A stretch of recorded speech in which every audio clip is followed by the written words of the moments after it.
Baiklah, Assalamualaikum warahmatullahi wabarakatuh. Perkenalkan, nama saya Pemi Oksasantika. Saya dari Kampus Hijau IAIN, Institut Agama Islam Negeri Bengkulu. Saya dari Fakultas Syariah, Prodi Hukum Tata Negara. Nah, di sini saya ingin menyelesaikan atau memaparkan tugas UTS saya dengan dosen pengampu Bapak Sonsor Khatib dengan mata kuliah Akhlak Tasawuf. Baik, kita langsung saja ke materi yang pertama, yaitu pengertian akhlak. Kata akhlak berasal dari kata bahasa Arab atau kuluk yang jamaknya akhlak. Menurut bahasa, akhlak adalah perangai, tabiat, dan agama. Dinamakan kuluk karena etika bagaikan kolka atau karakter pada dirinya. Dengan demikian, kuluk adalah etika yang menjadi pilihan dan diusahakan seseorang. Adapun etika yang sudah menjadi tabiat bawaannya dengan yang dinamakan al-khayam. Berkaitan dengan pengertian kuluk yang berarti agama, Al-Fayurazabi berkata, ketahuilah, agama pada dasarnya adalah akhlak. Barang siapa memiliki akhlak mulia, kualitas agama pun mulia. Agama diletakkan di atas landasan akhlak utama, yaitu kesabaran, memelihara diri, keberanian, dan keadilan. Syarat sempit pengertian akhlak dapat diartikan dengan 1.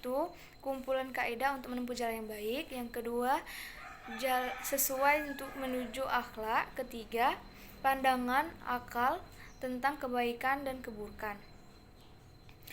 Pengertian akhlak menurut Imam Al-Ghazali, akhlak adalah daya, kekuatan atau sifat yang tertanam dalam jiwa yang mendorong perbuatan-perbuatan yang spontan tanpa memerlukan pertimbangan pikiran. Jadi, akhlak merupakan sikap yang melekat pada diri seseorang dengan secara spontan diwujudkan dalam tingkah laku dan perbuatan. B. Pengertian tasawuf secara lughawi. Secara lughawi, pengertian tasawuf dapat dilihat menjadi beberapa macam pengertian seperti berikut. Pertama, tasawuf berasal dari kata akhlas sufa yang berarti sekelompok orang pada masa Rasulullah SAW yang hidupnya berdiam diri di serambi-serambi masjid. Mereka mengabdikan hidupnya untuk beribadah kepada Allah Subhanahu wa Ta'ala. Yang kedua, tasawuf berasal dari kata safa, berarti bersih atau suci. Maksudnya adalah orang-orang yang mensucikan dirinya di hadapan Tuhannya. Ketiga, tasawuf berasal dari kata saf atau orang-orang yang ketika salat selalu berada di saf paling depan. Yang keempat, istilah tasawuf disnisbahkan kepada orang-orang dari Bani atau Sufa. Kelima, tasawuf berasal dari kata saufi yang berarti kebijakan. Keenam, tasawuf berasal dari kata saufanah yaitu sebangsa buah-buahan kecil yang berbulu yang banyak tumbuh di padang pasir di tanah Arab. Yang ketujuh, tasawuf berasal dari kata suf yang berarti bulu domba atau wool. Pengertian tasawuf secara istilah. Pengertian tasawuf secara istilah adalah ilmu yang mengajarkan kepada manusia untuk mengenal dan mendekatkan diri kepada Allah. Pada bingkai global, urgensi tasawuf yang disajikan untuk kalangan intelektual seperti mahasiswa, upaya positif untuk sadar dan mengenal pada eksistensi dirinya, sehingga ia akan sampai pada eksistensi Tuhannya. Konsep pendidikan tasawuf yang terkenal adalah barang siapa mendirinya maka ia akan mengenal Tuhannya. Jadi, dapat disimpulkan bahwa ilmu tasawuf adalah ilmu yang mempelajari usaha membersihkan diri, berjuang, semerangi hawa nafsu mencari jalan kesucian dengan marifat menuju keabdian, saling mengingatkan antar manusia serta berpegang teguh kepada janji Allah Subhanahu wa Ta'ala dan mengikuti syariat Rasulullah SAW dalam mendekatkan diri dan mencapai keridhoannya. Perbedaan dan persamaan antara akhlak dan ilmu tasawuf. Persamaan antara akhlak dan tasawuf sesuai dengan firman Allah, yaitu sebagai rahmat sebagai seluruh alam saling menyayangi dan tidak sombong. Apabila kita berakhlak maka kita tidak akan sombong. Para sufi pun juga tidak sombong karena mereka tidak memikirkan duniawi. Sedangkan perbedaannya, ilmu tasawuf adalah ilmu tentang bagaimana kita membersihkan hati agar selalu berzikir atau ingat kepada Allah dan tidak tergiur oleh duniawi. Sedangkan akhlak itu sendiri adalah refleksi dari penerapan ilmu tasawuf, sehingga tingkah laku dan perbuatan kita sama dengan Rasulullah SAW. Selanjutnya, objek pembahasan akhlak. Perbuatan-perbuatan manusia ini dapat dibagi dalam 3 macam. Yang pertama, ada yang termasuk perbuatan akhlak, yang tidak termasuk dengan perbuatan akhlak. Perbuatan yang dikehendaki atau disadari pada waktu ia berbuat disengaja, atau perbuatan itu disebut dengan adalah perbuatan akhlak yang perbuatan baik atau buruk tergantung kepada sifat-sifatnya. Ya, berbuat ini ada 2 macam. Yang pertama, reflex action, al-amalul munakiyah.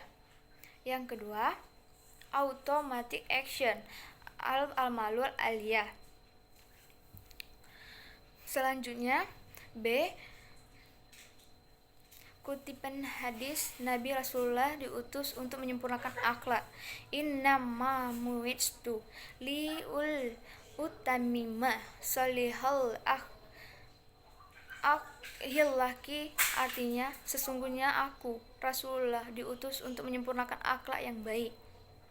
Baik, untuk materi selanjutnya, A. Akhlak kepada Allah Subhanahu wa taala.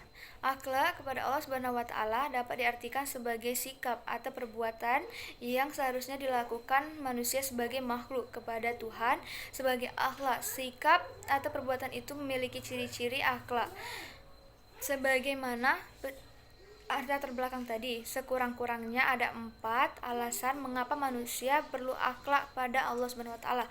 Yang pertama, karena Allah Subhanahu wa taala yang menciptakan manusia. Dia yang menciptakan manusia dari air yang dikeluarkannya dari tulang punggung. Hal ini difirmankan oleh Allah Subhanahu wa taala. Yang difirmankan dari surat Al-Tariq.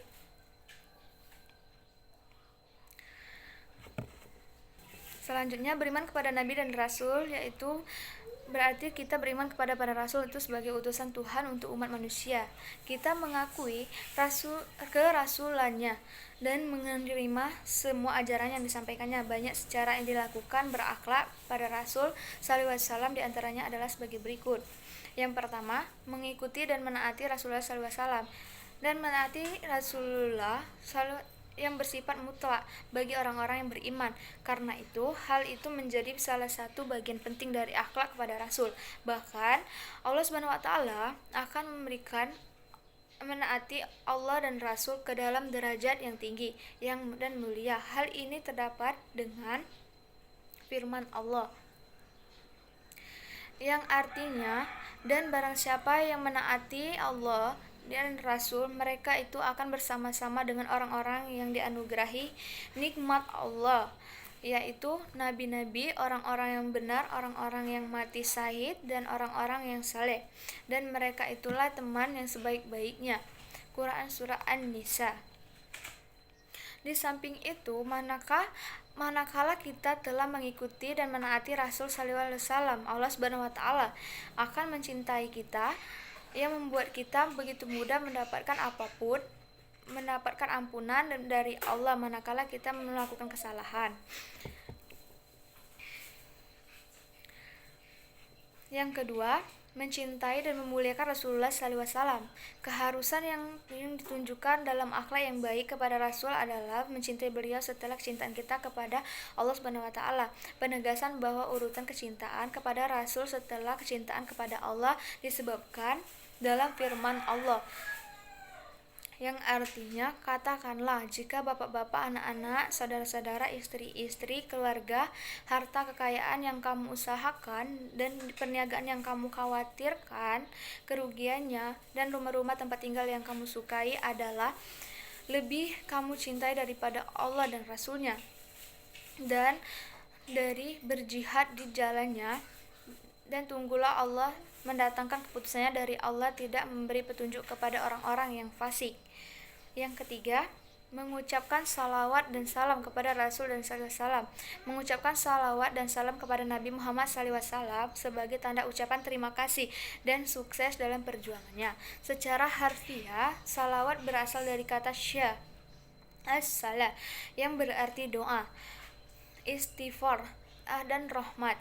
Kalau Allah bersalawat kepada Nabi, itu berarti Allah memberi ampun dan rahmat kepada Nabi. Firman Allah Subhanahu wa taala, Rasulullah SAW seandainya sabdanya. Yang keempat, mencontoh akhlak Rasulullah SAW. Jika Rasulullah SAW bersikap kasih sayang, keras dalam bertahankan prinsip, dan seterusnya, maka manusia juga harus demikian. Lanjut bagian B, mengenal 3 jenis bagian tasawuf. Pertama, tasawuf falsafi atau tasawuf tauhid atau ontologi, tasawuf ilmu tasawuf. Ini jenis tasawuf yang sifat teoritis, mirip dengan filsafat. Tauhid atau kalam teologi atau aktivitasnya mengkaji dan memahami hakikat dari eksistensi dengan cara yang unik. Jika filsafat teologi berusaha memahami Tuhan secara rasional, tasawuf falsafi menemukan akal menjelaskan berbagai pengalaman mistis, sehingga lahirnya konsep-konsep semacam istihad, wahdatul wujud, gradasi atau isyarakiyah, insan kamil, nur Muhammad, tajalli, muhasabah, mukhayyafah, fanna, maka serta terma-terma ilahi hiya dan kondisi-kondisi batiniah lainnya. Tasawuf ini fokus pada kemampuan akliyah atau berzikir, termasuk kajian atau baca kitab. Kemudian pada murid yang mendengar tausiah, bahkan diskusi yang disasar oleh kesadaran kognitif atau otak. Diharapkan dengan membaca dan mendengar, para murid memahami ruang lingkup tasawuf. Tasawuf ini tidak membawa murid sampai kepada Allah. Tasawuf ini hanya membawa murid sampai kepada level atau mengetahui berbagai filosofi tentang dirinya, Tuhannya, dan alam semesta, serta generasi antara ketiganya. Kedua, tasawuf akhlaki atau tasawuf syar'i atau fikih atau tasawuf atau berburu atau etika. Tasawuf ini fokus kepada birokrasi atau aturan-aturan formal untuk membentuk sikap dan perilaku murid. Targetnya memperbaiki langsung moral dan etika. Tasawuf ini menekankan pada adab lahiriah dan batiniah, pada yang menyebutkan dengan adab dalam berburu, sehingga terkenal dengan aturan atau dahulukan adab daripada ilmu. Kalau seorang sekedar berilmu, iblis lebih alim, semua kitab sudah dibacanya, tapi dia angkuh, merasa paling benar, dan kepatuhannya kepada Allah tidak ada. Jadi tasawuf akhlaki ini sudah bernilai praktis. Batin seseorang itu dibentuk dengan berbagai aturan dan kebijakan, sehingga ia memiliki sifat jujur, adil, ikhlas, murah hati, rajin, patuh, selalu dalam keadaan bersuci, dan lain sebagainya. Pola ketat pendidikan akhlak ini ditemukan dalam jamaah sufi atau disebut tarekat. Mereka membentuk kelompok-kelompok sosial dengan berbagai aturan dan bentuk-bentuk kedisiplinan. Lanjut pembahasan ketiga, yang A, perbedaan antara wara dan zuhud. Sebagai ulama menyatakan bahwa tidak ada perbedaan makna antara wara dan zuhud, sehingga mereka menggunakan istilah tersebut dalam satu pembahasan saja. Namun yang nampaknya lebih tepat, ada perbedaan antara keduanya. Yang lebih tepat adalah sebagaimana diketahui kepada Allah, zuhud adalah meninggalkan semangat untuk meraih hal yang tidak bermanfaat bagi akhirat, seperti berlebihan dalam hal-hal yang mubah yang dapat membuat seseorang lalai dari ketaatan kepada Allah. Adapun wara yang syar'i adalah meninggalkan hal-hal yang dapat membahayakan nasib kita di akhirat, termasuk di dalamnya adalah meninggalkan hal-hal dan haram dan subhat, karena perkara subhat terkadang membahayakan nasib seseorang di akhirat. Namun perlu diketahui, zuhud dan wara itu adalah sebuah tingkatan yang tidak dapat dicapai oleh semua orang. Yang B, hedonisme adalah pandangan hidup yang menganggap bahwa orang akan menjadi bahagia dengan mencari kebahagiaan sebanyak mungkin dan sedapat mungkin menghindari perasaan-perasaan yang menyakitkan. Hedonisme merupakan ajaran atau pandangan bahwa kesenangan atau kenikmatan merupakan tujuan hidup dan tindakan manusia. Lanjut pembahasan keempat. Yang A, selalu mengadakan perbaikan atau muhasabah. Manusia adalah ciptaan Allah paling sempurna dari makhluk lain, tetapi manusia juga ditakdirkan berpotensi melakukan kesalahan baik karena tidak tahuan atau desak kesengajaan. Seorang muslim yang bertakwa akan selalu introspeksi diri, yang intinya adalah mengganti keburukan yang telah lampau dan menambah kebaikan-kebaikan yang sudah dilakukan.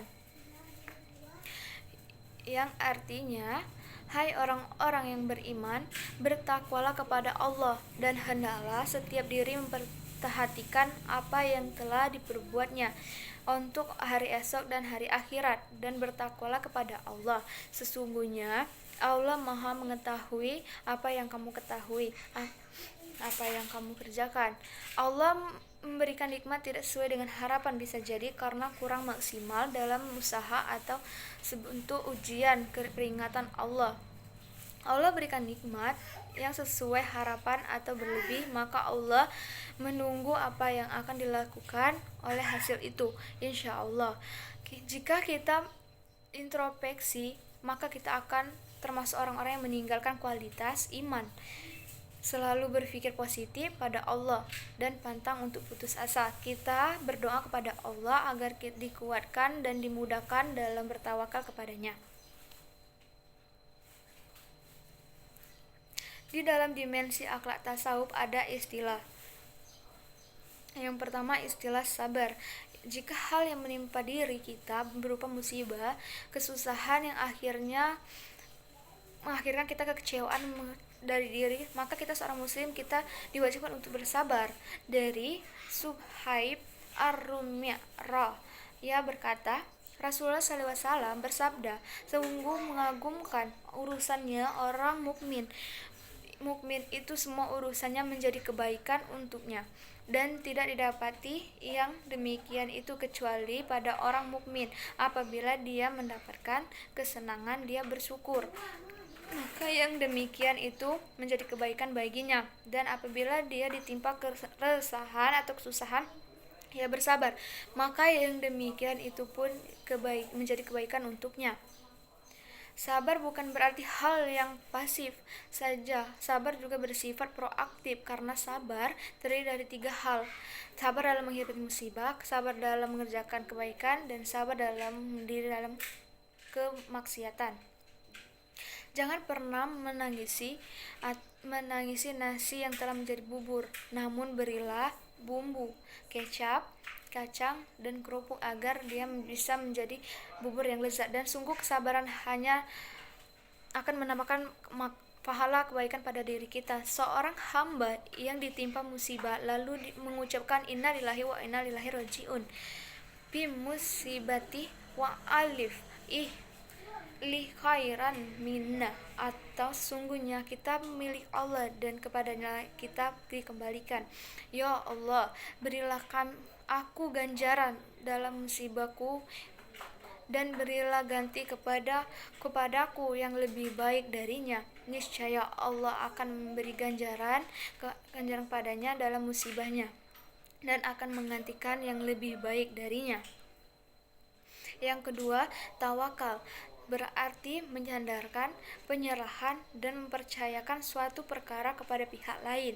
Seorang muslim yang tawakal adalah yang menyerahkan atau menyadarkan dan mempercayakan kepada Allah Subhanahu wa taala atas segala yang sudah dilakukannya. Dari definisi tersebut dapat dipahami bahwa tawakal erat kaitannya dengan usaha atau ikhtiar. Tawakal tidak sama dengan pasrah. Tawakal adalah sebuah tindakan aktif, sementara pasrah adalah tindakan pasif. Pasrah adalah seperti daging yang teronggo di atas meja siap diolah apa saja oleh pemiliknya. Tawakal sama sekali tidak seperti itu. Tawakal mensyaratkan adalah upaya kreatif oleh pelakunya. Dalam Al-Quran ada banyak ayat yang berbicara mengenai tawakal. Ini setidaknya ada 70 ayat, diantaranya adalah Quran Surah Ali Imran ayat 3 yang berbunyi Fa'izza azzabta fatawakal allallahi innallaha yuhibbul mutawakkili.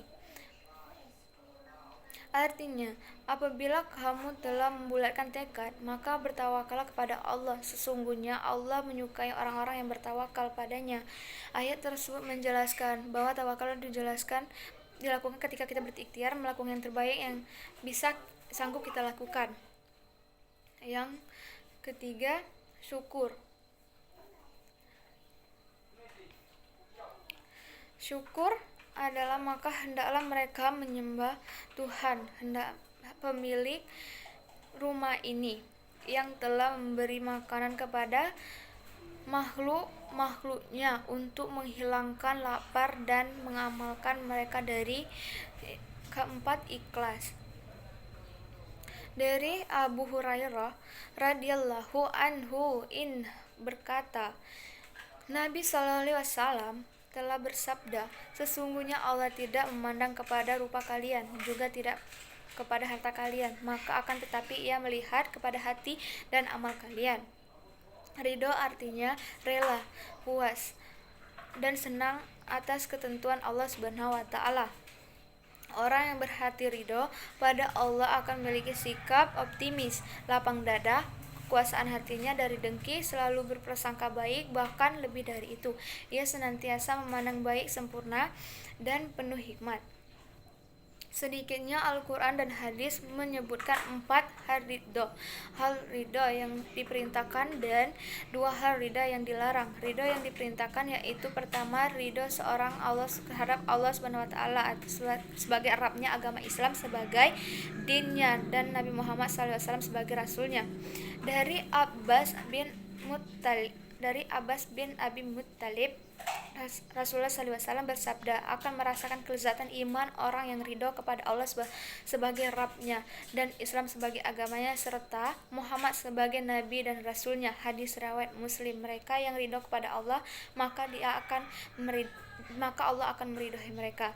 Baiklah, mungkin itu saja yang materi yang UTS saya yang dapat saya sampaikan pada kesempatan ini. Lebih dan kurang saya mohon maaf. Pada Allah saya mohon ampun. Wabillahi taufiq wal hidayah. Wassalamualaikum warahmatullahi wabarakatuh.